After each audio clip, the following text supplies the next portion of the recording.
When Fuji released the X-S20 in May of 2023, I knew I wanted to get my hands on it and just go out and start shooting with it because they're a lot of fun to shoot with. But then life happened and I put it on the back burner.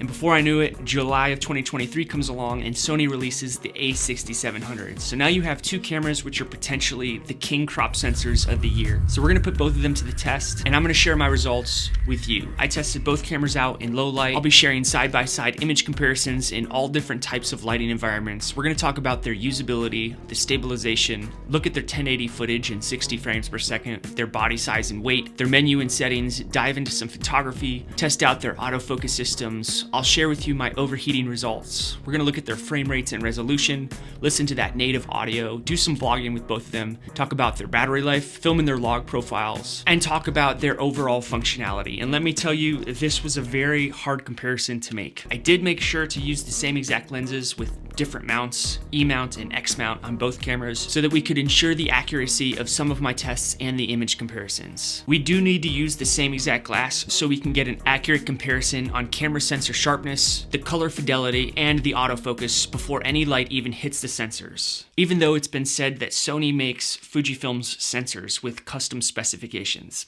I don't know. Wild, right? Just throw that into the mix on how difficult this comparison was. I also used both cameras' kit lenses to see how that image looked. For all of my video and stills tests, the lenses that I used are as follows. The Prime Sigma 30mm f1.4, the wide Viltrox 13mm f1.4, the Sony kit lens, the 16-50 f3.5 to 5.6, and the Fuji kit lens, the 15-45 f3.5 to 5.6. If you don't already follow me and you like videos like this one where we compare different cameras and I give you tips and tricks on how to make better video, make sure to join the Film Alliance by subscribing. All right, I want to focus on not only the specs, but the real use case application, because that's what really matters while you're using them, not the specs. Like, it's cool that the a6700 can shoot in 10-bit 4K 120, and the X-S20 can shoot in 6K open gate and also 4K DCI. But neither of them can do that if the application that you're using them for causes them to overheat. Also, full disclosure, I created this comparison in a video first context and I'm a Sony shooter, but I tried to be as neutral as possible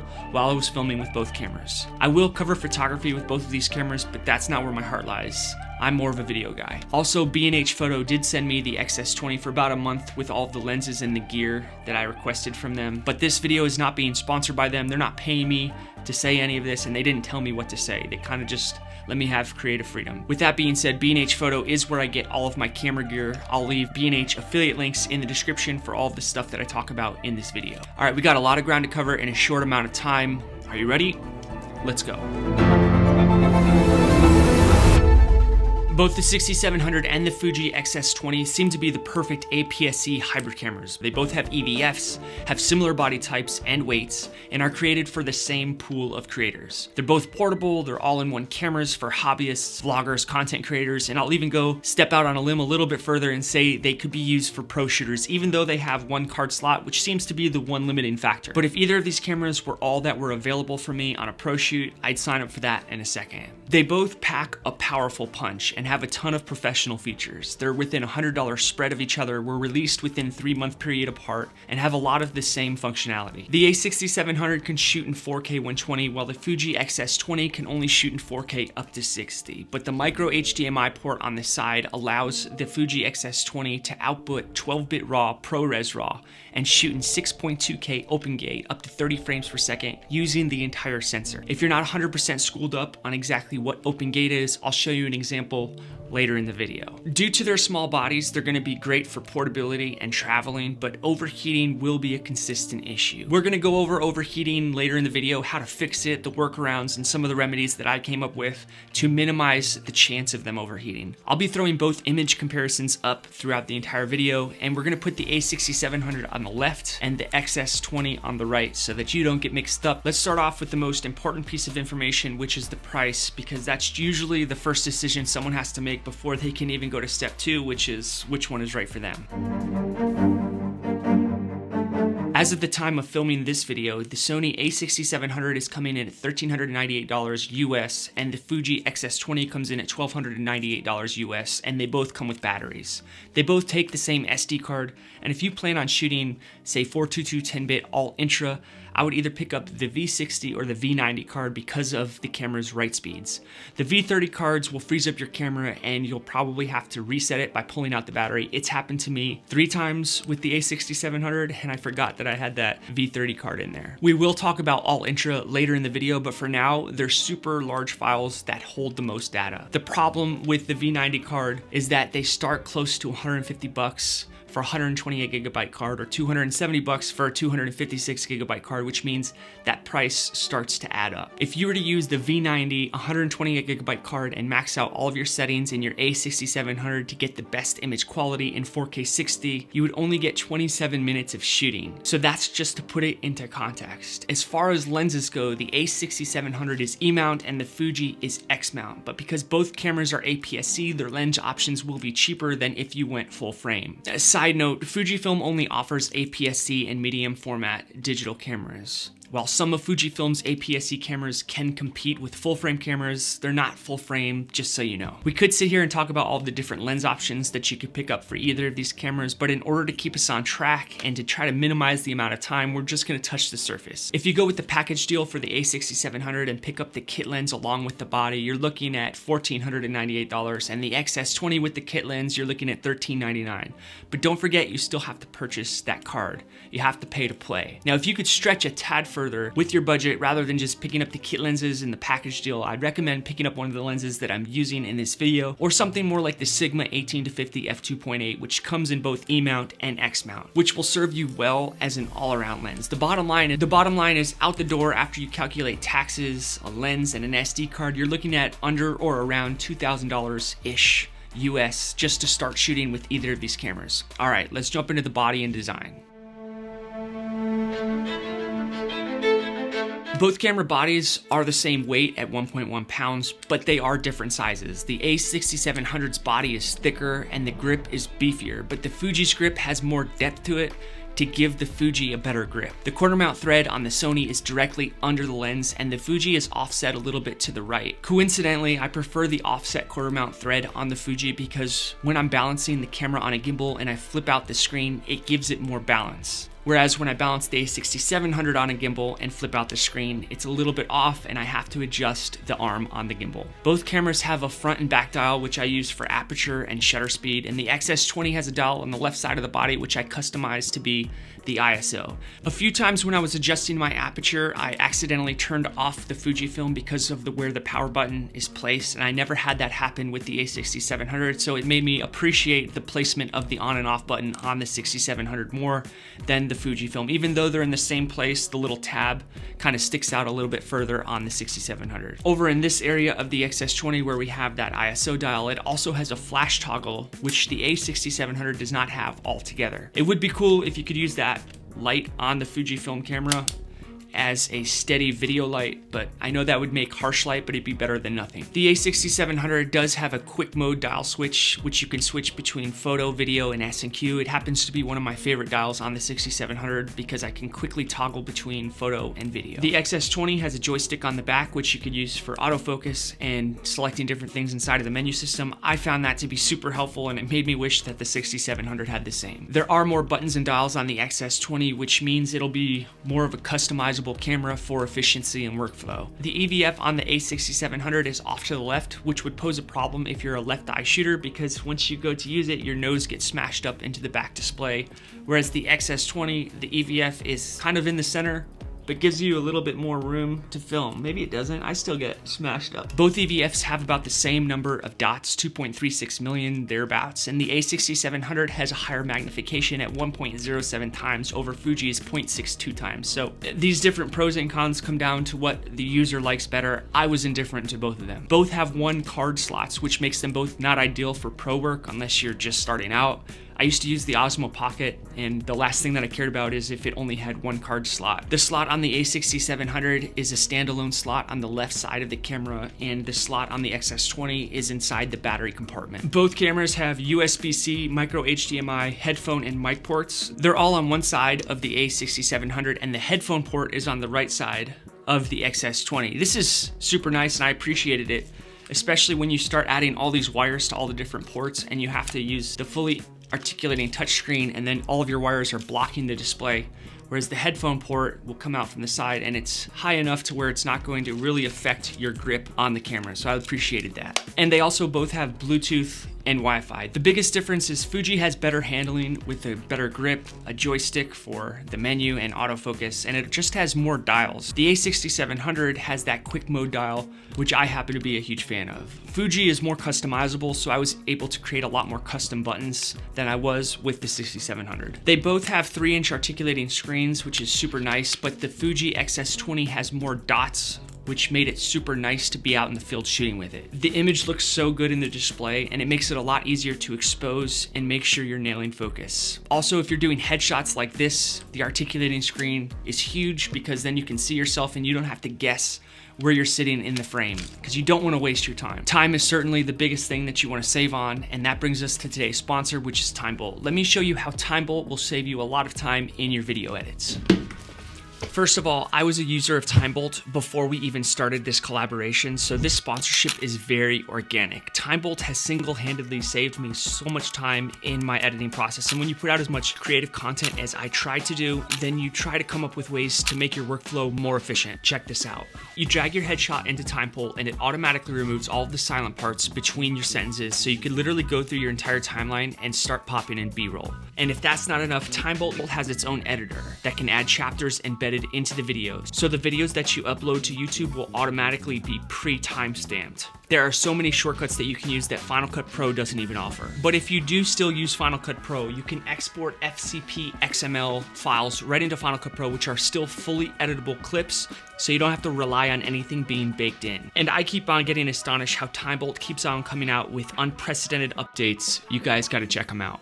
All right, so if you're ready to start editing faster, then I'm gonna leave a 20% discount link in the description. I promise you, you will thank me later. Now let's get back to our video. These comparisons are hard for me because I try to stay neutral even though I'm a Sony guy, but I try to put my mindset into somebody who just unboxes both of these cameras and goes out and starts to shoot with them. The Fuji for me was a lot harder to use than the Sony. With that said, if I was a Fuji shooter, maybe I'd say the same thing about Sony, but the menu system was hard to navigate. I spent the first hour with the Fujifilm trying to figure out how to turn off the sensor that automatically jumps into the EVF. Like, I would be filming like with the display, and then all of a sudden it would jump into the EVF and my display would go black, and I would have to push the camera far away from me in order to see the display. So I had to go into the settings and turn that off, but it took me about an hour to do so. And then a couple days later, I wanted to turn it back on and I couldn't find it again. So it was a lot harder to use this menu system. I couldn't figure out how to brighten the display either. I could find all the big stuff like frame rates and resolutions. That was easy, but for more of that quirky stuff that was really deep in the menu system, I had a hard time finding it. I'm not saying it's not there. It is there. I just couldn't figure it out, and I didn't have enough time to go to Google and try to figure out how to fix that stuff. With the Sony, I can pretty much dive in and find whatever I'm looking for, with the exception of the little record button chime. I'm still trying to figure out how to turn that record button chime off on the 6700. It's just enough to tick me off, but not enough for me to go to Google and research how to turn that off. So if you know how to turn that little chime button off, please let me know in the comments. So I'm not saying that the Sony's menu system is super easy to pick up. They're both somewhat complicated for the first few days until you get used to them. Neither camera has recording limits, which is nice because that means they don't have that little 30-minute max video recording limitation that a lot of cameras have. Just make sure you're not recording in a frame rate and resolution that will cause it to overheat, because then it will have a video recording limit. I didn't film in any inclement weather conditions, but if I did, then I would have only been using the 6700 because it has weather sealing, whereas the X-S20 does not. I did find that the Fujifilm's battery lasted a lot longer than the 6700. There's no percentage rating on the battery when I looked at the X-S20's display, so I couldn't see exactly how much battery I used, and there is on the 6700. It goes in 20% blocks on the battery, and I feel like I had 60% left when I almost had 20% left on the 6700. But those aren't exact tests, that's just from my user experience. The X-S20 does have a cool feature also that tells you how old the battery is. If you're a live streamer, the a6700 can stream up to 4K 30, whereas the X-S20 can stream at 4K 60. Both cameras to me shoot really nice looking video and stills. I did throw both cameras into Program Auto for a couple of shots because I wanted to see how they would react to the different lighting environments and autofocus. Let's be honest, we all have to throw it into Program Auto now and again. I did notice if you're not careful with the XS20, you could easily blow out the highlights, so I always tried to set the exposure to -1 on the exposure compensation. When I set both cameras to their highest quality settings and bitrate, I found that the 6700 had more dynamic range. In this shot of the boy at the lake fishing, I underexposed the shots and could see more detail in the shadows of the 6700. To my eyes, the video samples that I got with the XS20 were more filmic looking, while the 6700 looked more digital. The 6700 can shoot in 120 frames per second in 4K and 240 frames per second up to 1080, and the Fuji can shoot in 60 frames per second up to 4K and 30 frames per second in 6K. Both cameras can shoot in 422 10-bit all intra, but the 6700 can shoot up to 600 megabits per second, although when you're shooting with this higher rate, you will need that V90 card like we spoke about earlier.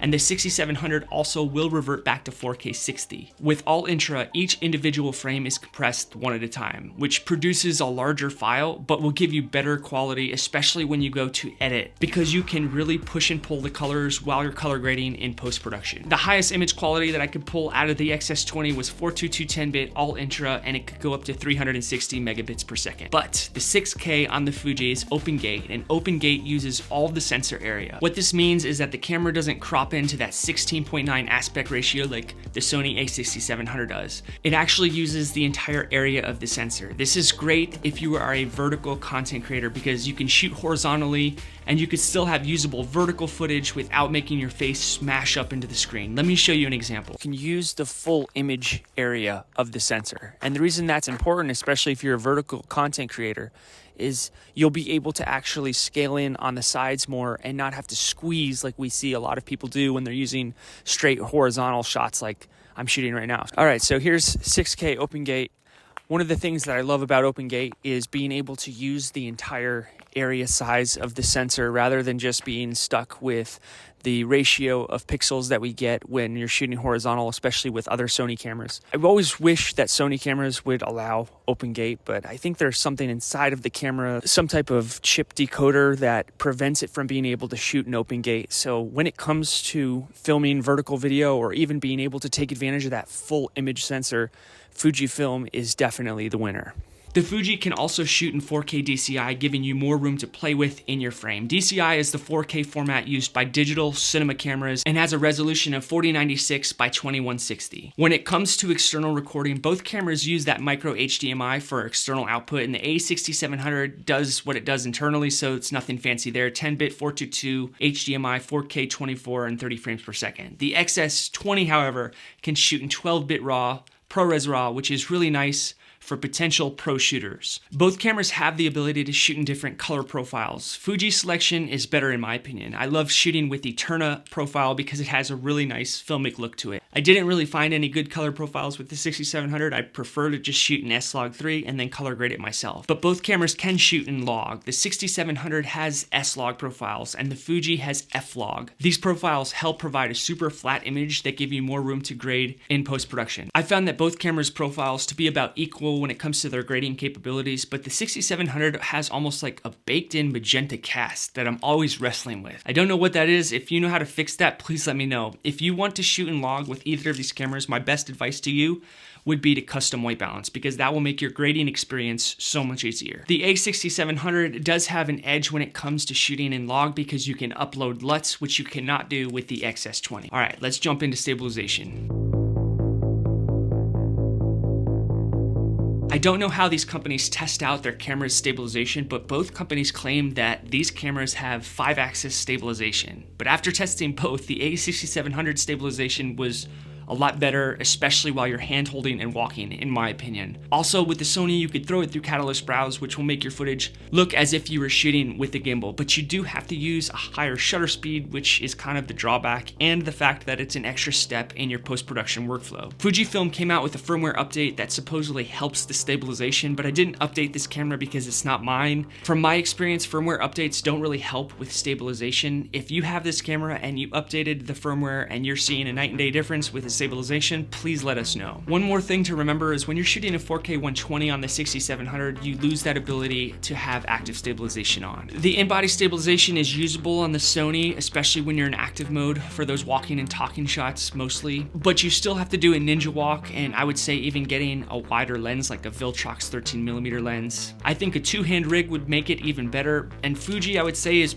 almost unusable unless you're shooting an action scene. With all that being said, I would recommend picking up a gimbal for both of these cameras if you want that super smooth footage. Now we're testing out the native audio and the vlog capabilities out of the Fujifilm X-S20. I have stabilization on, and I turned it to vlog mode. And when you turn it to vlog mode, it automatically shifts over to program auto, so it's probably good because we're in an environment where the lighting keeps on changing because the sun is coming through the trees and hitting my face at different times. So I just wanted to see what this thing sounded like and how it looks. If it's too shaky, I wouldn't use anything more than a 20mm lens when you're doing a vlog like this, because anything more than 20mm would probably be unusable, especially if you're going kind of arm's length handheld like I am right now. I'm using the Viltrox 13mm f1.4. And here we are doing the vlog and audio test with the a6700. I do have active stabilization on. This camera does not have a vlog mode, but it does have program auto. So that's what I switched it to. I'm still using that Viltrox 13mm f1.4. I want to see how the shake looks, especially when I'm on uneven terrain like this. Like I said, I would never use anything more than 20mm for a vlog shot like this, especially when I'm going like arm's length. And I just want to see what it sounds like with the native audio coming out of the camera. So there's your test. Both cameras have 26 megapixels and they can both shoot in JPEG and RAW. The a6700 can shoot 11 frames per second mechanical, and if you switch it over to electronic shutter, you can take the shutter speed up to 1/8000. The Fujifilm can shoot in 8 frames per second mechanical, but it does have a 16-bit depth compared to the 14-bit depth that you get with the Sony. So supposedly with the image quality, you're gonna get a better image out of the Fuji X-S20. But you be the judge on which camera you think has better colors and has a sharper image. As I was doing these low light tests, the higher we went on the ISO, the more artifacts and noise the Sony produced. Sony's max ISO is 32,000 in both photo and video, and the native ISO is 800, I believe. I could be wrong about that, but that's what it is on the FX30, and this is the same exact sensor. Fuji's max ISO is 12,800 in both photo and video, and it does have an extended ISO to 25,600, which is a digitally enhanced expansion on top of the max ISO, but of course I would never use ISOs in that range. When it comes to overheating, both of them did overheat in different frame rates and resolutions, and I'll throw that up onto the screen right now. And while you're looking at that, I want to tell you Fuji has an optional cooling fan to prevent overheating. And although Sony doesn't create such a fan, Ulanzi does, and right now that fan is in the mail on its way to me, and I'm going to test it out after this video and let you know my results. All of these overheating tests were used without any external fans, and I was in a controlled ambient temperature environment.